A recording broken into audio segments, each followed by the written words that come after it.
오늘날의 세태를 가리켜서 사람들은 메리 크리스마스하고 해피 할러데이가 대결하는 구도다, 그렇게 얘기를 합니다. 우리 하나님을 믿는 하나님의 백성들은 메리 크리스마스, 다 같이 메리 크리스마스. 예, 우리 주님의 나심을 기뻐하며 서로 은혜를 나누는데, 세상 사람들은 해피 할러데이즈. 언젠가부터 미국이 이와 같이 두 종류의 사람들로 나뉘어서 대결 구도를 이루고 있습니다. 그런가 하면 또한 지난 3월부터 창궐하기 시작한 그런 팬데믹으로 인해서 지금 9개월째 우리가 예배의 방해를 받고 우리 모든 신앙생활의 활동에 제약을 받는 그런 어수선한 그런 때입니다. 그러나 이 죄악 세상, 인간들이 사는 세상은 언제나 그랬습니다. 예수님께서 처음 2000년 전에 이 땅에 태어나실 그때에도 그 정세는 흉흉하기 짝이 없었던 것을 우리는 성경을 통해서 압니다. 대표적인 예로 동방박사, 지금으로 말하면 어제 이란 쪽에 그쪽에서 온 그 현자들이 예루살렘에 와서 유대인의 왕으로 나시니가 어디 계시냐, 우리가 그에게 경배하러 왔노라, 그렇게 얘기를 하니까 헤롯 왕 그리고 그 모든 예루살렘 백성들이 다 소동했다 그랬습니다. 유대인의 왕으로 나시니가 누군가. 그러니까 헤롯 왕은 자기의 경쟁자가 나타났다고 생각하고 베들레헴 일대에, 베들레헴에서 메시아가 난다고 그랬으니까 베들레헴 일대에 2살 아래 어린이들을 다 살육하는 그런 엄청난 비극이 벌어졌습니다. 세상은 언제나 그렇습니다. 왜냐하면 죄가 가득하고 아직은 마귀가 사단이 지배하는 그런 상황이기 때문에 그렇습니다. 그러나 그 가운데서 우리들은 예수님, 하나님의 아들 예수님 나심을 축하합니다. 할렐루야. 그리고 그 하나님 아들 예수님께 우리의 인생을 다시 한번 재혼신드리고 그리고 그분을 중심으로 살고자 하는 결단을 하는 그런 계절입니다.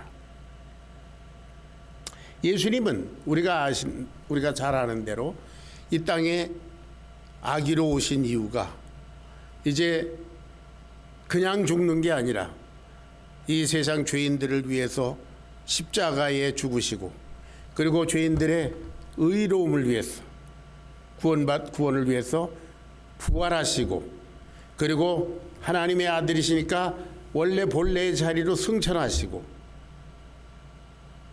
그리고 이제 하나님의 때에 재림하실 그런 계획을 가지고 여기 오셨습니다.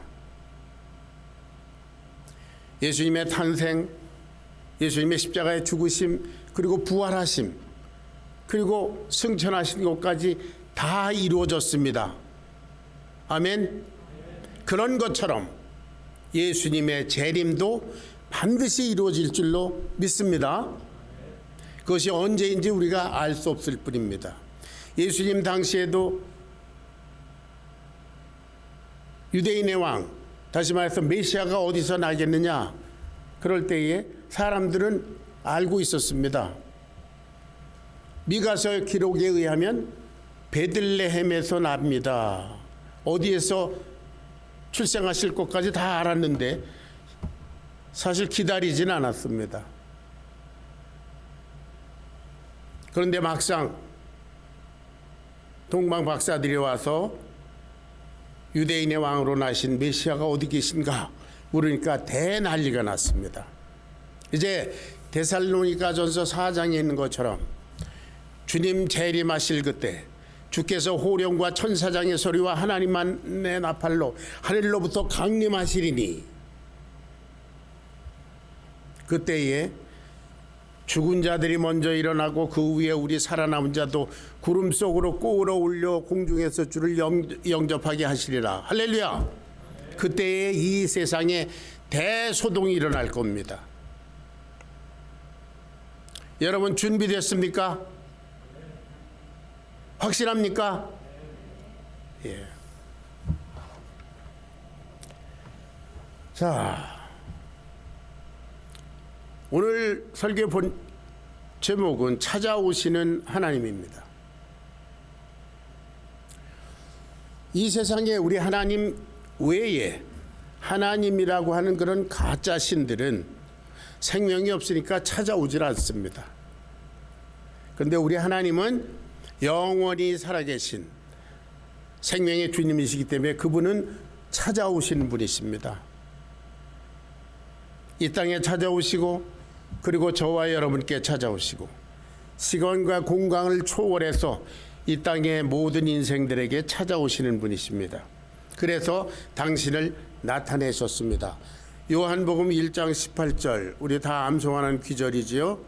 다 같이 시작. 본래 하나님을 본 사람이 없으되 아버지 품속에 있는 독생하신 하나님이 나타나셨다. 그분 누구예요? 예수님이십니다. 하나님은 보이지 않는 본체, 예수님은 우리 눈에 나타난 형상으로 나타난 그 하나님, 그런 얘기예요. 히브리서 1장 3절을 보면 이런 말씀이 있습니다. 히브리서 1장 3절 다 같이 시작. 이는 하나님의 영광의 광채시요 그 본체의 형상이시라 그랬어요. 예수님은 하나님의 영광, 그분의 광채시다. 다시 이렇게 여러분 이해하시면 좋습니다. 태양과 태양에서 비추는 빛 똑같습니다. 하나님이 태양 자체시라면 예수님은 우리에게 실제로 비추시고 역할을 하는 그런 분이십니다. 그 본체의 형상이라. 하나님은 보이시지 않는 분이시고 예수님은 우리 눈에 보이신 그런 나타나신 하나님이십니다. 하나님은 우리 인간 세계에 찾아오시는 살아계신 분이신 줄로 믿습니다. 이게 성경에 제일 처음에 창세기 3장에 보면 하나님은 아담과 하와가 하나님 앞에 주의를 짓고 수치와 두려움 때문에 나무 숲에 숨어 있을 때 거기에 찾아오셨습니다. 창세기 3장에 보면 여호와께서 동산에서 거니셨다고 그랬습니다. 그 죄의 현장에 찾아오셔서 아담아 내가 어디 있느냐 부르셨습니다. 창세기 4장에 가면은 가인이 동생 아벨을 참혹하게 죽이고 아직도 그 뜨거운 피가 식지 않았을 것 같은 그러한 상황에 하나님 찾아오셨습니다. 내 아우 아벨이 어디 있느냐? 왜 찾아오셨을까요? 죄를 책망하시고 벌 주시려고 찾아오신 걸까요? 그 해답이 오늘 본문 3장 17절에 나타나 있습니다. 요한복음 3장 17절 다 같이 시작. 하나님이 그 아들을 세상에 보내신 것은 세상을 심판하려 하심이 아니요 그로 말미암아 세상이 구원을 받게 하려 하심이니라. 창세기 3장에 아담의 죄의 현장에 찾아오신 하나님, 창세기 4장에 가인의 그 죄의 현장에 찾아오신 하나님은 그들을 멸망시키고 심판하고 정죄하기 위해서 오신 게 아니라 용서하시고 구원하러 오신 줄로 믿습니다. 그 하나님께서 2000년 전 이 죄악 세상에, 이 죄악의 현장에 친히 찾아오셨습니다. 그것이 2000년 전 크리스마스에 일어난 일입니다. 그런데 그 찾아오신 하나님, 그분은 구약시대, 창세기 이후로 계속 구약시대에 당신의 백성 이스라엘과 함께 하셨습니다. 찾아와 계셨습니다. 성전에 계셨던 하나님에 대해서 생각해 봅니다. 아담의 죄로 인해서 온 인류가 멸망에 처했을 때 하나님은 아브라함에게 찾아오셔서 이제 구원의 역사를 본격적으로 시작하셨습니다. 그 아브라함의 후예들은 나중에 애굽으로 가서 노예 생활을 하죠. 하나님께서 모세를 보내셔서 그 노예 생활에서 그들을 해방시키셨습니다. 그것은 출애굽기에 있는 것으로서 이야기로서 여러분이 잘 아시는 내용이에요. 노예 생활에 고통당하던 그 이스라엘 백성들에게 하나님께서 찾아오셔서 모세에게 말씀하셨습니다. 출애굽기 3장 7절 8절을 보겠습니다. 다 같이 읽어보죠. 시작. 여호와께서 이르시되 내가 애굽에 있는 내 백성의 고통을 분명히 보고 그들이 그들의 감독자로 말미암아 부르짖음을 듣고 그 근심을 알고 내가 내려가서 그들을 애굽인의 손에서 건져내고, 내가 내려가서, 하나님은 고통당하는 당신의 백성 가운데 찾아오시는 분이신 줄로 믿습니다. 내가 내려가서. 그 말씀에 여러분 주목하시기 바랍니다. 하나님은 보좌에 앉으셔서 너희들 이렇게 해라 저렇게 해라 너희들 알아서 구원받아라 너희들 하나님을 찾고 나한테 하나님 나라로 와봐라 이렇게 하신 분이 아니십니다. 우리가 그렇게 못할 줄로 아시고 하나님은 친히 내려오셔서 우리 가운데 계시며 우리를 구원하시고 데려가시는 분이신 줄로 믿습니다. 그를 위해서 2000년 전 성탄에 이 땅에 오셨습니다. 그 이전에 그 몇천 년 전에 하나님은 이스라엘 백성들에게 이렇게 내려오셔서 역사를 시작하셨습니다.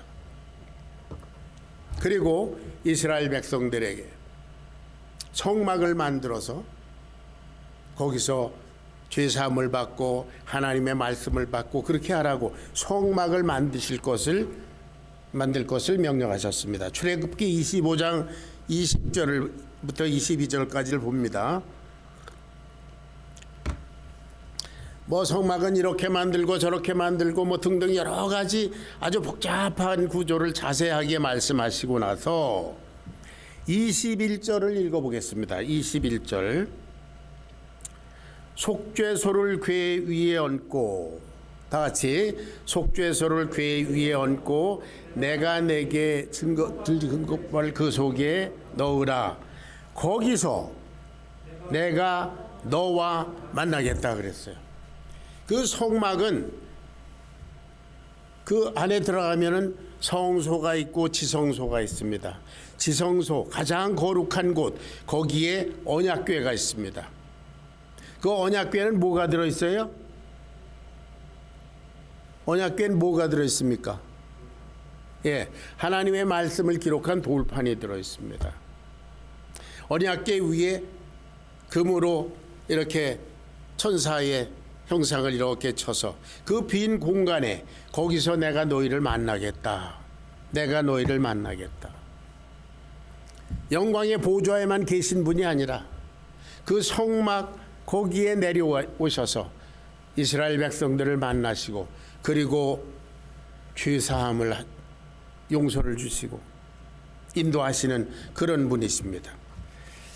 그래서 모세를 통해서 모세와 함께 이스라엘 백성들이 그 성막을 다 완성했습니다. 그리고 그 제일 깊은 곳 지성소 아주 가장 거룩한 장소에 하나님의 말씀이 달린 언약궤를 거기다가 이렇게 앉히놨습니다. 성전이 완성됐을 때 출애굽기 40장에 보면은 하나님의 영광이 그 성막에 가득했다 했습니다. 하나님이 거기 함께 계심을 증거하신 것입니다.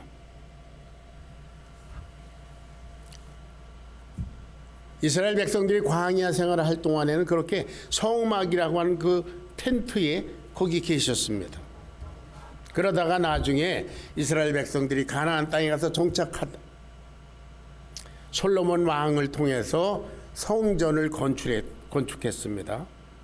이제는 여기저기 옮겨 다니는 게 아니라 예루살렘 그 모리아 아브라함이 이삭을 바쳤던 그 모리아산 거기에다가 성전을 붙박이로 지어놨습니다. 그리고 언약궤를 그 성전 제일 깊은 곳 지성소에 모셨을 때, 그때 또한 여호와의 영광이 가득했다 그랬어요. 하나님께서 거기 함께 계신다. 이 성전은 하나님이 계심을 상징하는 곳입니다. 특별히 그 언약궤, 하나님의 말씀을 담은 언약궤가 성전의 중심이지요. 이것은 이스라엘 백성들의 삶의 중심이었습니다. 그러나 우리가 열왕기에서 볼 수 있는 대로 이스라엘 왕들이 그리고 백성들이 하나님을 바로 섬기지 않았습니다. 우상 숭배를 하고 성전에다 뭘 갖다 덧붙이기도 하고 있는 것을 빼버리기도 하고 우여곡절을 겪으면서 성전은 퇴락하기 시작했습니다. 변질됐습니다. 그러자 하나님께서 이 백성들에게는 이 성전을 더 이상 맡겨놓을 수가 없겠다, 아마 그렇게 생각하신 것 같아요. 그래서 하나님께서 바벨론 군대를 시켜서 예루살렘 성을 없애버리시고 성전을 다 때려부시고, 그리고 성전 안에 있는 모든 그 기물들, 그거는 다 바벨론의 우상 신전에 바치게 되는, 그래서 이스라엘이 초토화되는 그런 역사가 일어났습니다. 다 불태워 없애고요. 많은 백성들이 포로로 잡혀가고요. 그때부터 언약궤는 행방이 묘연하게 됐습니다. 성전의 가장 중심에 있는 언약궤, 이것이 사라져버렸어요. 그래 여러 가지 학설이 있습니다. 학설이라기보다 주장이 있습니다. 성전이 파괴되기 전에 언약궤는 제사장들이 옮겨서 어디 깊은 데다 숨겨놨다, 그런 설이 있습니다. 그런가 하면 솔로몬 왕이 에티오피아 여왕 시바의 여왕을 만난 적이 있습니다.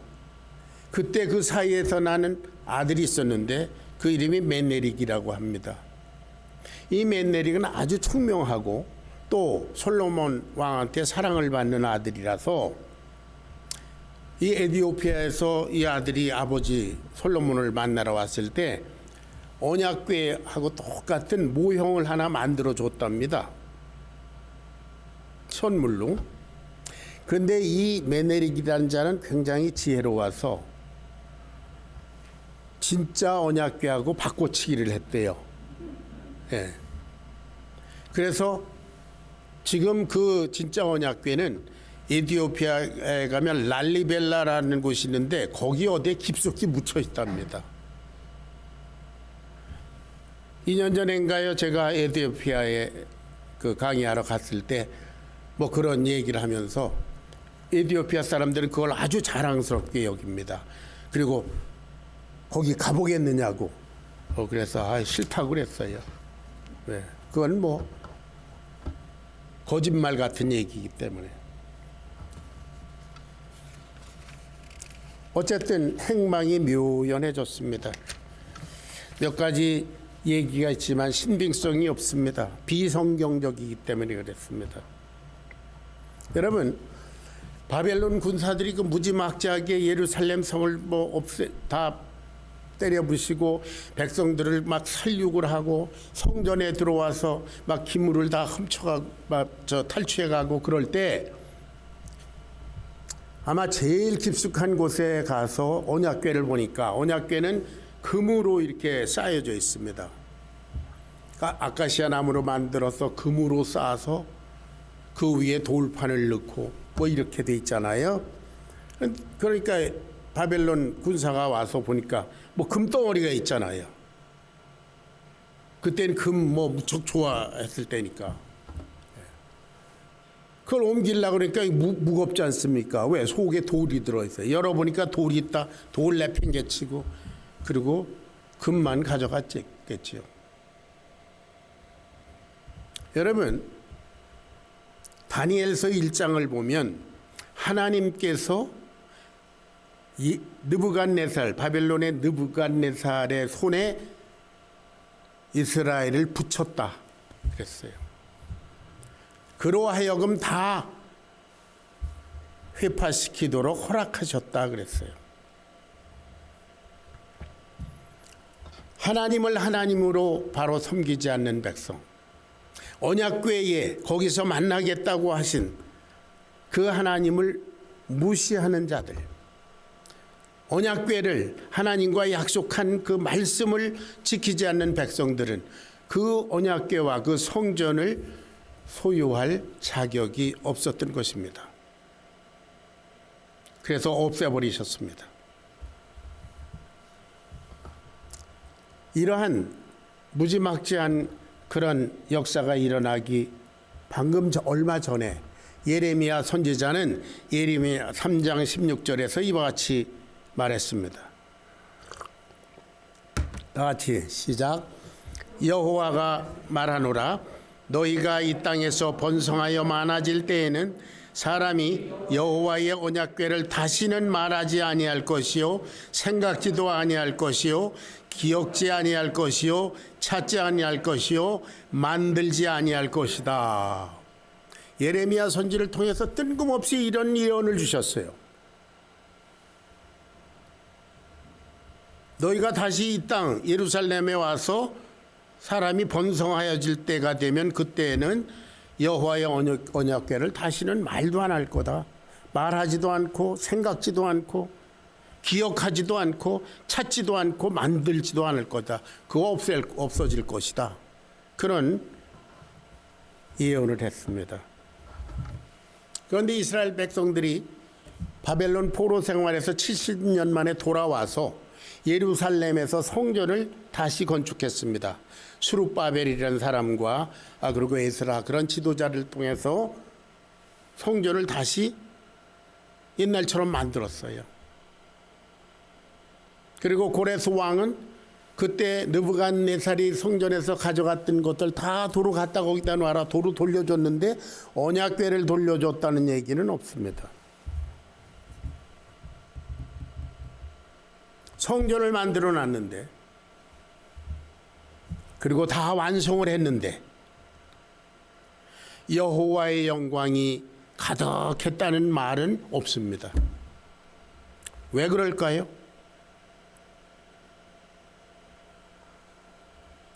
사람들은 여러 가지 얘기하지만 저는 굳게 믿습니다. 거기는 언약궤가 없었기 때문입니다. 언약궤라고 하는 것은 하나님의 임재, 함께 하심을 상징하는 것인데요. 언약궤가 거기 없었다. 전설에 의하면 거기에 언약궤가 있을 자리를 표지석을 갖다 놨다고 합니다. 그리고 제사장들은 1년에 한 번씩 대제사장이 들어가서 피를 그 표지석에다 뿌리고 그렇게 제사를 드렸다고 하는 전설이 있을 뿐입니다.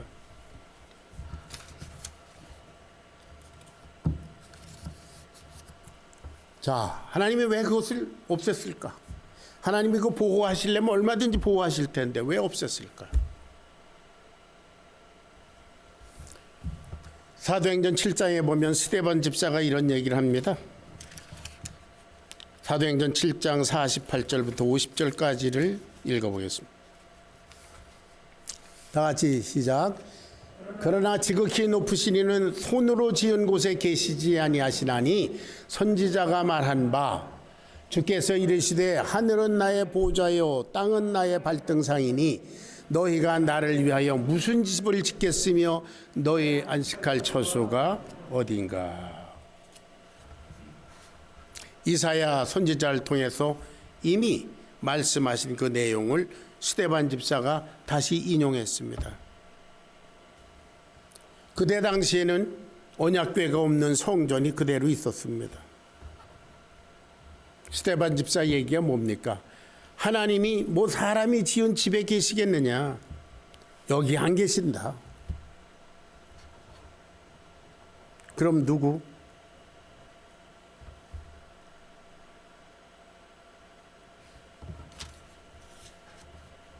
성전과 그 속에 있는 언약궤로 상징되던 하나님의 임재, 함께 하심은 그렇게 끝나버렸습니다. 우리가 요한복음 2장, 마태, 마가, 누가 다 복음 사복음서에 보면 예수님께서 2000년 전에 성전이라고 하는 곳에 가신 적이 있었습니다. 거기 갔더니 뭐 재물을 파는 사람, 돈 바꾸는 사람 뭐 등등 뭐 어수선했었어요. 그러니까 예수님께서 이걸 다 가지고 나가라. 성전을 뒤집어 엎어놨습니다. 그리고 뭐라고 말씀하셨나? 너희가 이 성전을 헐어버려라 그랬어요. 여러분, 하나님의 아들이 하나님의 성전을 헐어버리라고 할 때는 이유가 있지 않습니까? 너희들은 이곳을 장사터로 만들었다. 혹은 도적의 소굴이 되었다. 헐어버려라. 이건 가짜다. 그런 얘기 아니겠습니까?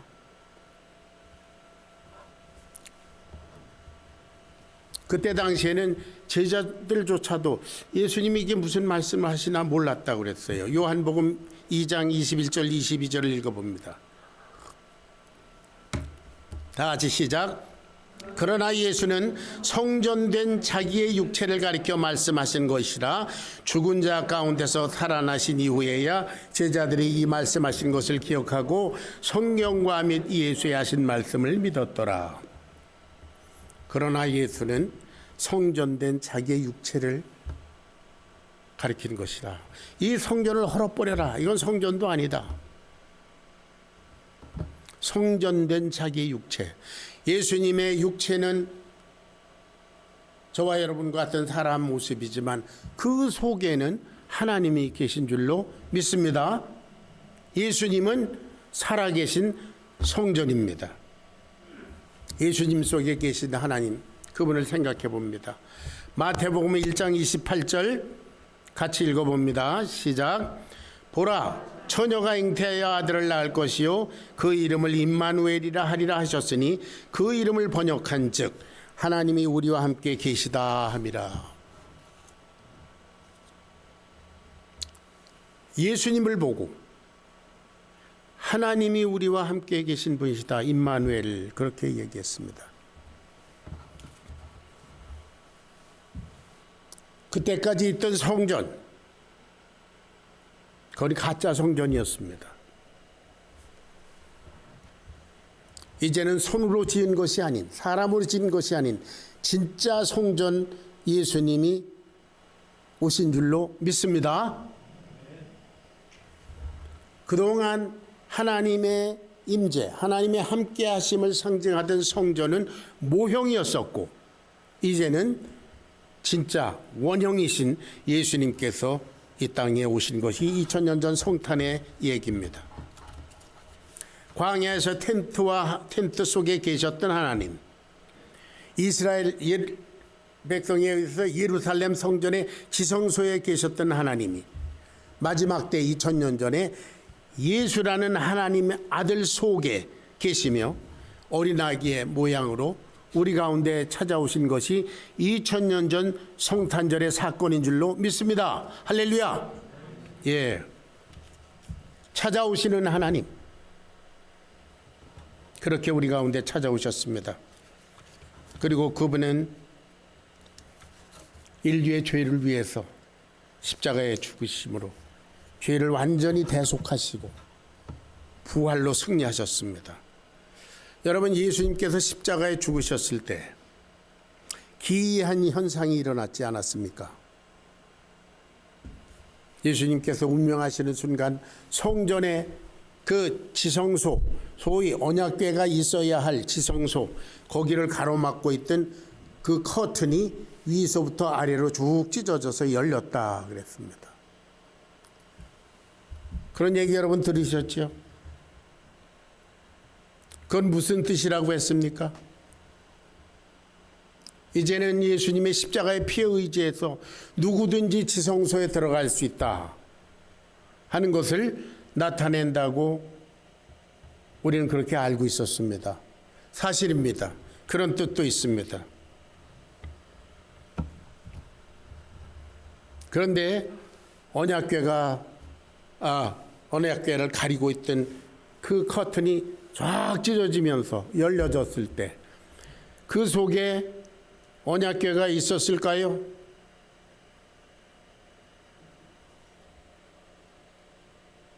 없었을까요? 있었을 것이라고 생각하는 분 손 들어보세요. 거기는 없었을 거다. 그런 분 손 들어보세요.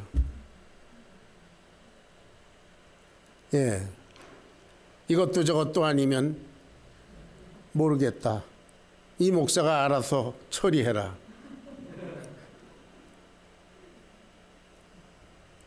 많은 사람들이 여러 가지 얘기합니다. 그러나 저는 거기에는 언약궤가 없었다고 그렇게 생각합니다. 왜냐하면 그 성전, 그 언약궤는 모형이었기 때문에 원형이신 예수님이 오신 이후에는 필요가 없었습니다. 그래서 일찌감치 없애버리셨어요.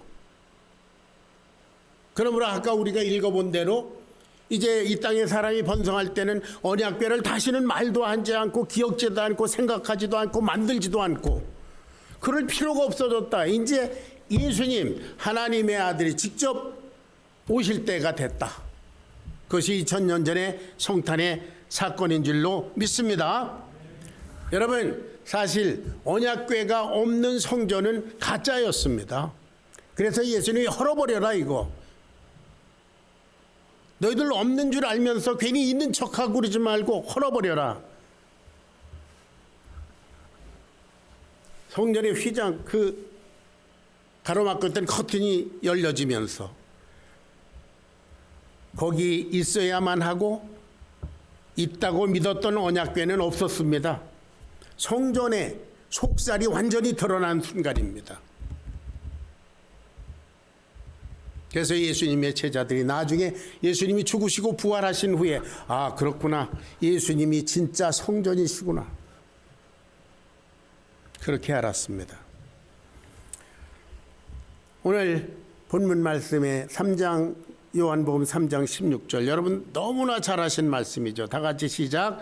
하나님이 세상을 이처럼 사랑하사 독생자를 주셨으니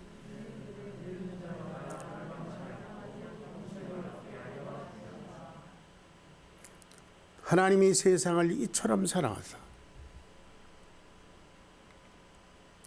저는 1972년 11월 초에 예수님을 믿었습니다. 예수님께 제 인생을 바쳐드렸습니다. 그리고 첫 번째 맞은 그때 크리스마스, 1972년의 크리스마스 그때 예배와 그때 모임을 기억합니다. 하나님이 세상을 이처럼 사랑하사. 그 뒤는 더 생각할 겨를도 없고요. 하나님이 세상을 이처럼 사랑하사. 거기에서 목이 메어버리고 말았습니다.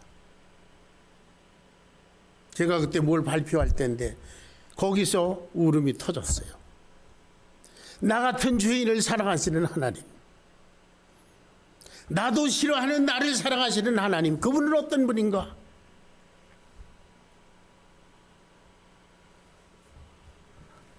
세상이 다 나를 필요 없다고 하고 내 자신도 이 세상에 없는 게 난 것 같은 그런 내 인생을 하나님이 그렇게 사랑하사,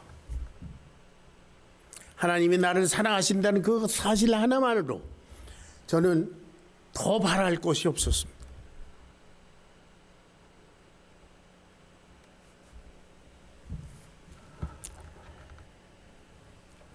하나님이 그 아들을 세상에 보내신 것은 세상을 심판하려 함이 아니요 저로 말미암아 세상이 구원을 받게 하려 하심이니라. 할렐루야. 찾아오시는 하나님, 이 하나님은 세상을 심판하러 오시는 게 아니었습니다. 세상을 구원하러 오셨습니다. 그러나 여러분, 이제 재림하시는 하나님은, 하나님을 믿는 하나님의 자녀들은 데려가시어 그리고 나머지 세상은 심판하려 오시는 줄로 믿으시기 바랍니다. 오늘날 죄악이 팽배한 시대가 됐습니다. 선과 악의 구별이 불분명합니다. 사람들이 혼돈한 가운데 있어서 선과 악 그런 걸 굳이 분별할 생각조차 하지 않습니다. 아니 더 나아가서 죄를 죄로 여기지 아니하고 도리어 죄를 미화하는가 하면 하나님을 능멸하고 하나님을 무시하는 그런 행위들을 개성이라고 표현의 자유라고 문화라고 얘기합니다. 어지러운 시대입니다. 지금부터 2000년 전 이 땅에 찾아오신 예수, 찾아오신 하나님, 조용히 베들레헴 어떤 곳에 말구 위에 누이셨다고 했죠. 그분을 그려보면 마음 깊은 곳에 슬픔 같은 그런 짠한 감정이 일어납니다. 하나님이 사람이 되시다니, 그것도 말구 위에 누이시다니.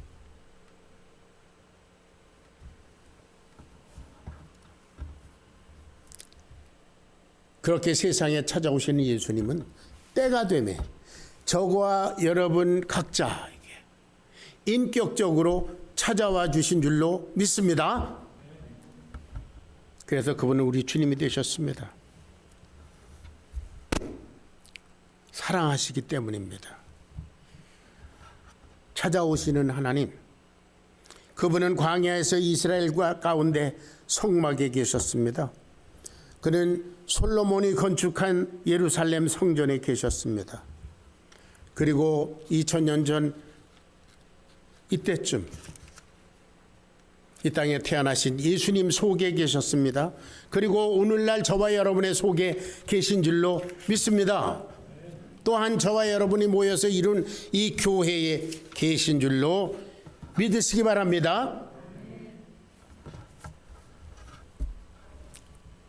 바벨론에 의해서 파괴되고 멸망당한 그 이후에 행방이 묘연했던 언약궤, 하나님의 함께 하심, 그것은 살아계신 성전인 예수님으로 우리 앞에 영원히 계십니다.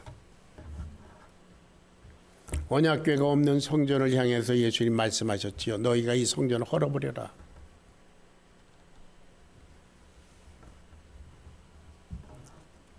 그리스도께서 주인으로 계시지 않으면 그 사람은 그리스도인이 아닙니다. 그리스도 예수께서 어떤 사람의 머릿속에만 계시면, 지식으로 계시면 그 사람 그리스도인이 아닙니다. 성전 같은 모양을 하고 있지만 그 속에 언약궤가 없으면 주님은 헐어버려라 그러시는 분이 있습니다. 저와 여러분 속에 예수님이 분명히 계신 줄로 믿습니다. 우리는 순간순간 이것을 확인하면서 과연 예수님께서 내 인생 속에 주인으로 계신가 확인해야만 합니다.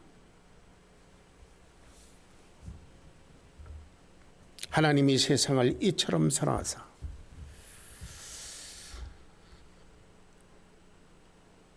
하나님이 이 죄악 세상에 오시고 그리고 저와 여러분 죄인의 인생 속에까지 찾아오셔서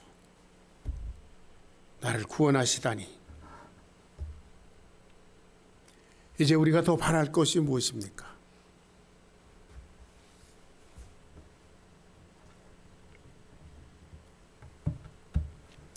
(20절) (21절을) 본문을 같이 읽어보겠습니다.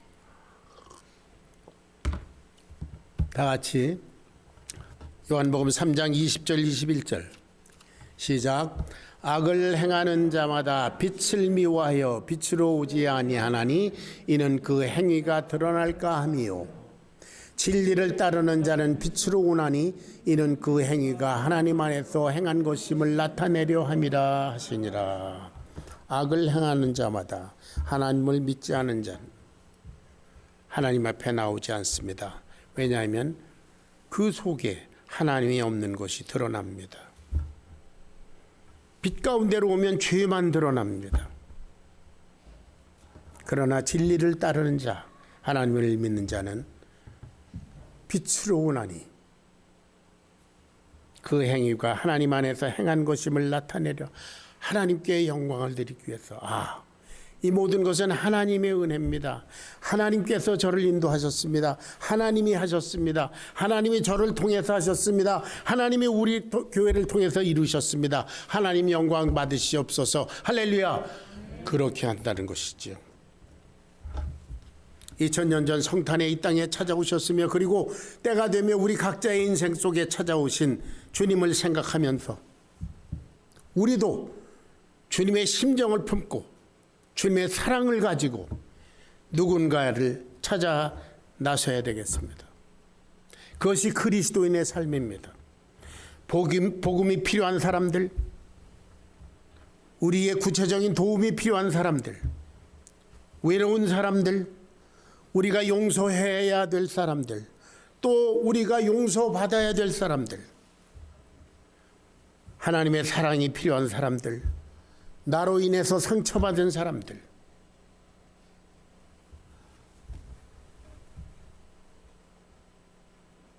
저와 여러분 속에 함께 계신 그리스도 예수, 영원하신 하나님,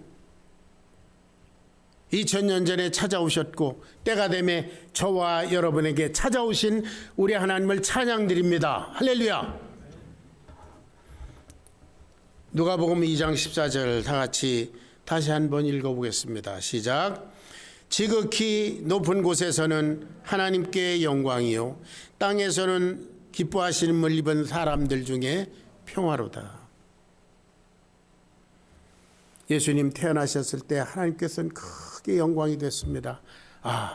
나의 구원의 역사가 드디어 이루어지는구나. 예수님의 탄생은 하나님께 영광이었습니다. 그리고 땅에서는 기뻐하심을 입은 사람들 중에 평화로다. 어떤 평화입니까? 하나님과 평화. 하나님 안에서 우리 서로 평화. 그리스도 예수 우리 주님을 모시고 저와 여러분 남은 인생이 그야말로 빛 대신 주님 앞으로 날마다 전진하는 그런 승리의 삶이 되시기를 주의 이름으로 축원합니다. 기도하겠습니다. 임마누엘 우리 주님을 찬양합니다. 우리 가운데 찾아오신 성탄의 계절을 기념하면서 우리가 이제 주님 중심으로 그의 나라와 그의 의를 구하는 구체적이고 결단력 있는 삶을 통해서 하나님과 동행하는 거룩한 삶을 재헌신하는 그런 시간이 되도록 축복하여 주시옵소서. 성탄에 오신 주님 찬양합니다. 주님 사랑합니다. 주님의 사랑을 믿습니다. 예수님의 귀하신 이름 받들어 간절히 기도하옵나이다. 아멘.